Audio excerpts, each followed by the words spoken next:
Derek! Shouted Dylan, who had been my best friend ever since our first time out together back in the first grade, when we were cooperatively expanding our vocabulary into the offensive areas of the English language. Your house this time? He asked, running to catch up to me. No. My sister is going to have her friends over, so that's a definite no. So what if she is? Dylan looked at me with a puzzling gaze. Just no, definitely not. They're weird, I told him while displaying a look of shock that he wasn't on the same page. What are weird? Girls? No, try high school girls with butthead boyfriends.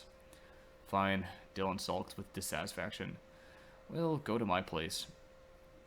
We looked for our designated yellow brandished motor vehicle of transportation.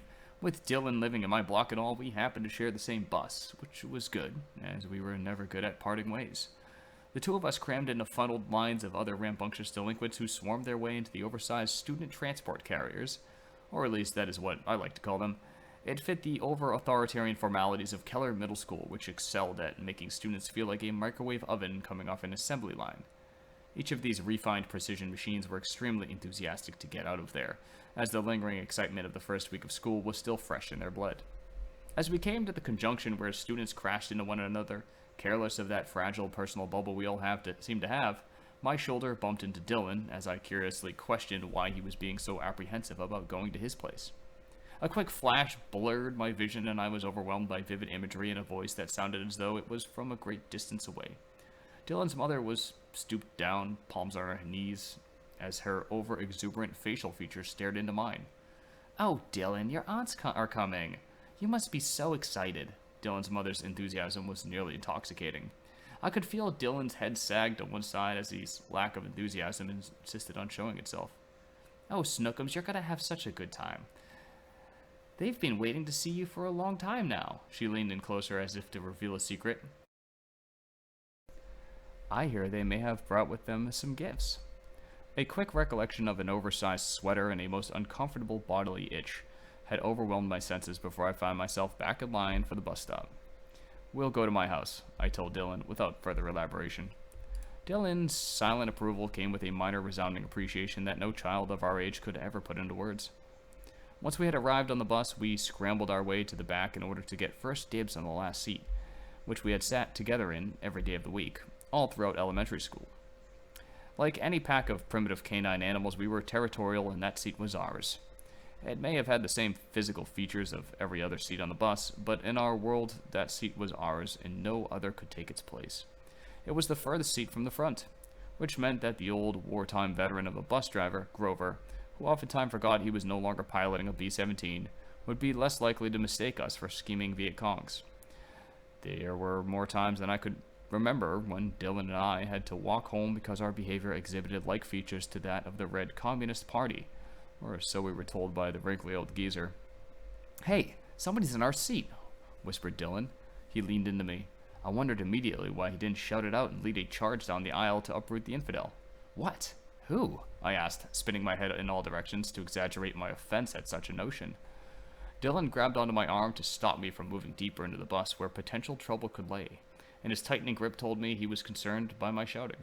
The crowd of students behind us was not as willing to stop as suddenly as we had, and we were pushed slowly onward by the approaching swarm of bus riders. It's an 8th grader, Dylan continued to keep his voice low, as though the prowling beast may hear him at any moment. This was going to take some time getting used to. Now that we were in the new middle school, we had to share the bus with two higher grades, and the kids in those grades were a little bigger than us, to put it lightly.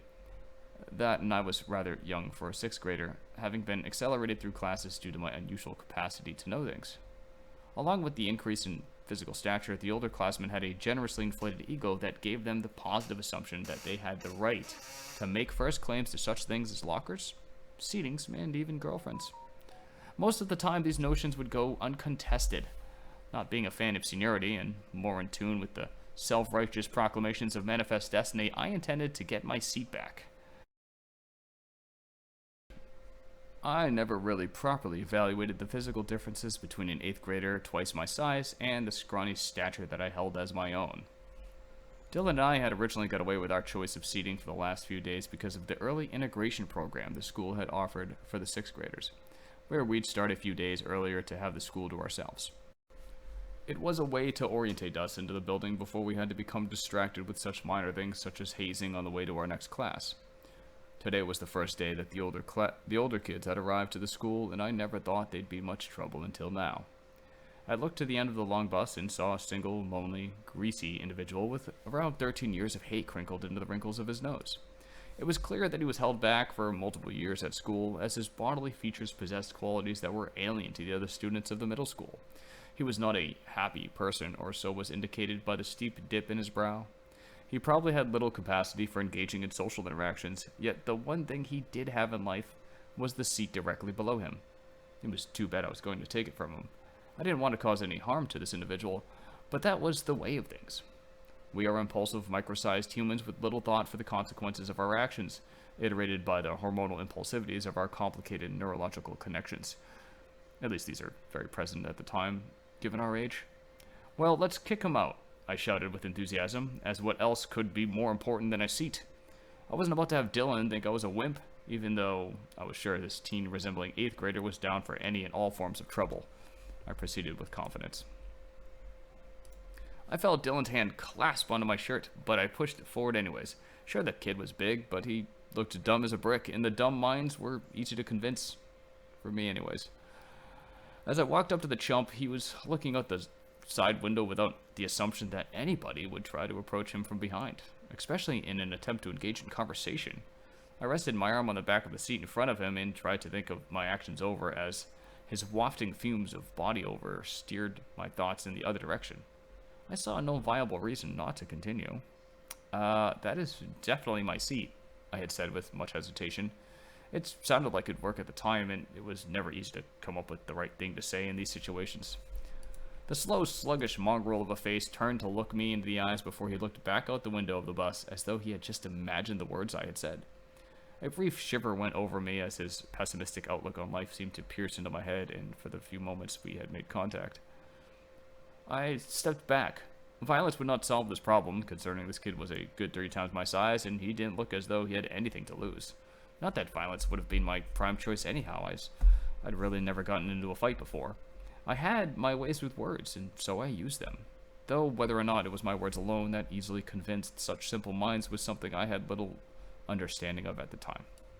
The bus driver wants to speak to you, I convincingly spoke, forgetting the words I had spoken to him only seconds ago and reminding the primitive brain matter before me to do so as well. I incited honesty in my voice, but more so imprinted a genuine tune to the audio of his ears.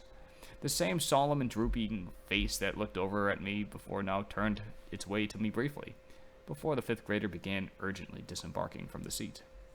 I jumped back, and so did Dylan, as the hairy and stench-drenched upperclassman demanded space with the girth of his lumbering shoulders.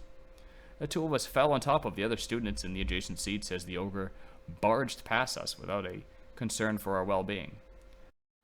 The seated kids now below our stumbling forms pushed and shoved to get our bodies off of them as though they were in the midst of suffocating, and I used their guided momentum to leap into my new seat with prided joy. "What the heck was that?" Dylan asked, partially laughing as he crawled into the inside portion of the seat, questioning why the 8th grader listened to what I said. "I don't know, he's creepy," I explained with a shrug of the shoulders, as if that would be a suitable answer to his behavior.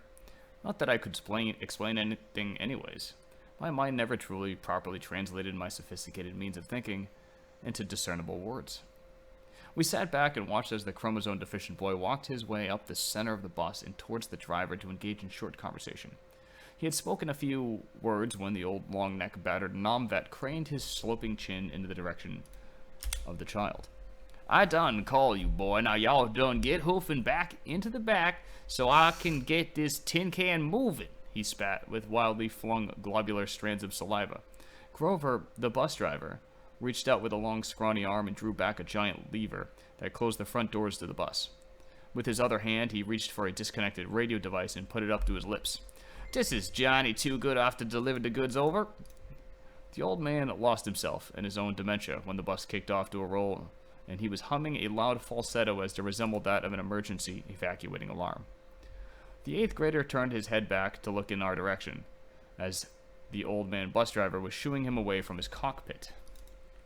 After falling into confusion and realizing he had been tricked, the 8th grader began stomping his oversized feet down the aisle of the bus towards where we were seated. Dylan and I just looked at one another briefly, sharing a look of concern. Hey, that's my seat, the deep voice of the 8th grader boomed over our heads, quieting a flock of chatty girls off to the side. I don't think so, buddy, I joked, nervously of course, waiting for the brute to reach out with his greasy paws and wring my organs. Dylan laughed at my remark, but had he been in my seat, which was close enough to the bully to taste his last meal in his breath, I was sure he would have remained quiet. Get out, was bellowed from the guttural throat of the angry 8th grader as he reached out towards me. I flew back, crushing Dylan into the side of the bus in hopes that I could further distance myself from the meaty fingers that surely would have taken my life. The 8th grader placed a knee on the seat and reached in further, grabbing a hold of my collar and yanking me towards him. I resisted to the point of nearly tearing my shirt in half before shouting could be heard from the front of the bus.